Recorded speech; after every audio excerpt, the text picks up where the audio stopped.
Good morning, Empire. So, welcome back sa channel. So, for today's video, i-unbox na natin.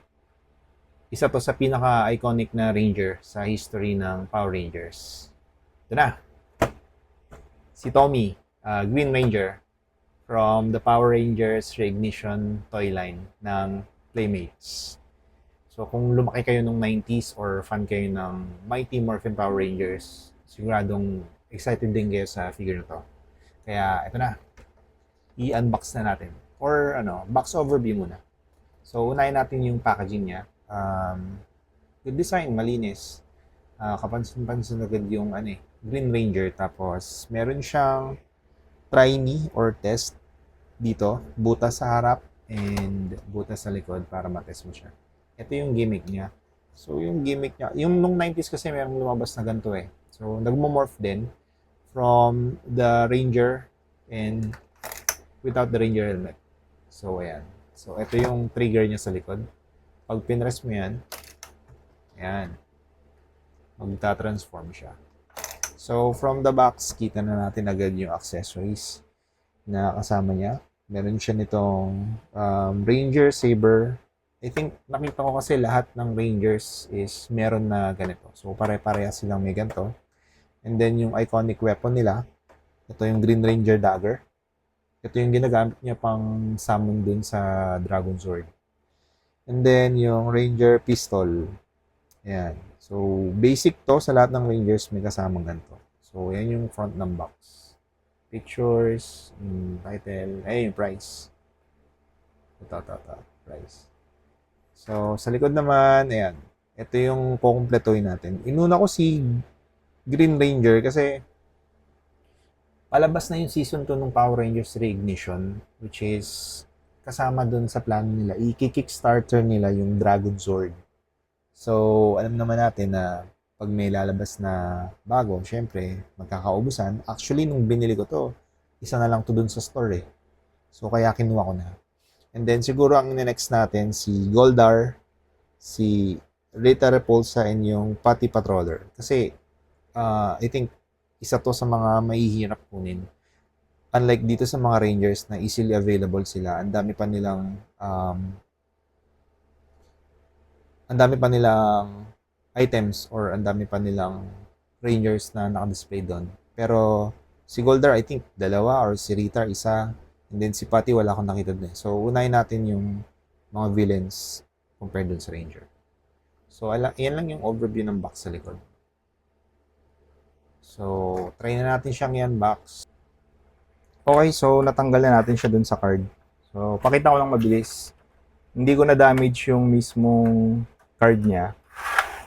Ginawa ko ng separate video kung paano ko ginawa. So, i-post ko na lang after.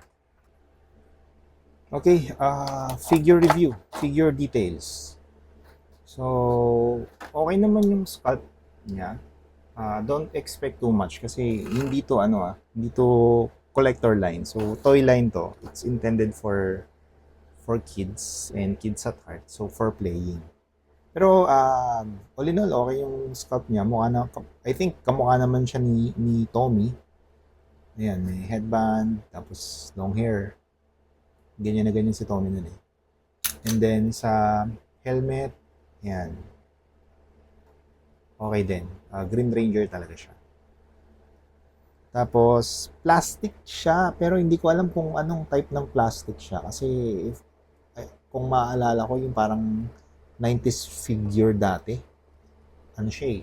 As in plastic talaga na halatang plastic na makintab.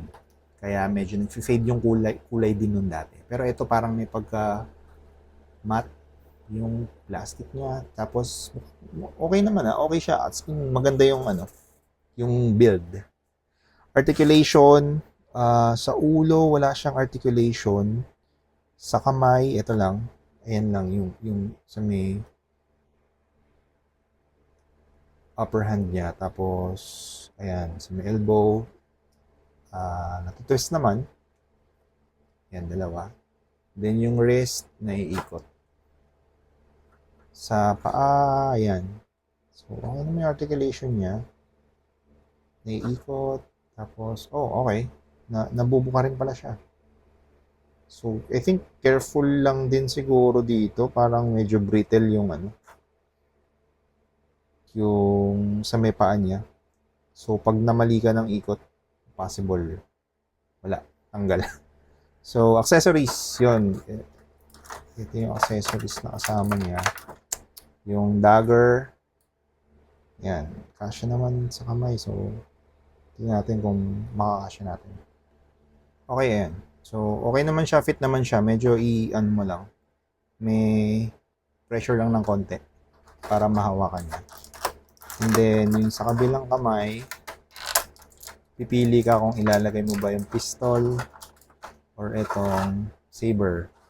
Pero I think pistol mas okay siya dito. Yan, ganyan yun eh. Tapos, yung saber. Saan ba hawakan ito?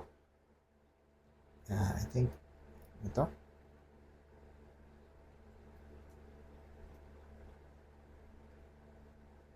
Yun. Yun. So, maganda yung quality niya. Hindi ko na-expect na, na okay siya. So, overall, nagustuhan ko itong Playmates Power Rangers na Reignition Green Ranger. Perfect siya sa mga long-time Power Ranger fans and collectors. Kahit sa mga, yung nagsisimula pa lang or yung sa mga bata. Rating, siguro 8 or hindi, 9 na lang. Kasi nakuha niya talaga yung nostalgia. Hindi ako nagkaroon ng Power Rangers dati na nagmo-morph. Pero I think it's a must. Kompletuhin ko to. So, yun lang. Ayos. Torment time! Dragon!